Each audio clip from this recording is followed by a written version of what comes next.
Bonjour, je suis Jérôme Leroy, fondateur de Winat. Notre premier cas d'usage, ça a été de déployer des réseaux de capteurs météo qui mesurent la pluviométrie, l'hygrométrie, la température, et pour permettre aux agriculteurs d'optimiser leur planning dans la journée, pour ne pas aller sur la mauvaise parcelle, ou au contraire pour intervenir sur la bonne parcelle, ne pas perdre du temps, de l'énergie, du stress, du gasoil, etc., qui sont des atouts en fait, de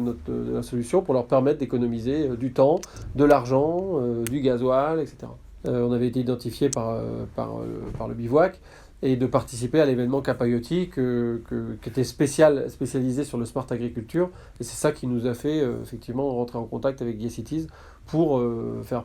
partie de l'événement et inviter un de nos collaborateurs sur la zone à venir partager un peu avec l'écosystème. L'objectif, effectivement, qui est un peu la même histoire que moi j'ai vécu quand j'ai créé Winat il y a 6 ans, c'était le croisement de l'Internet des objets, du web, de la data, avec un milieu agricole où le digital était encore peu présent, même si c'est une population très digitalisée, qui a utilisé le GPS depuis les années 90, où 78% des agriculteurs sont connectés à Internet parce qu'ils ne sont pas dans les villes, ils sont dans les campagnes, donc forcément qu'ils sont consommateurs de services digitaux. Mais je trouve que les écosystèmes IoT, les écosystèmes régionaux qui croisent différents acteurs de différentes industries et qui du coup, sur un événement spécifique à l'agriculture intelligente,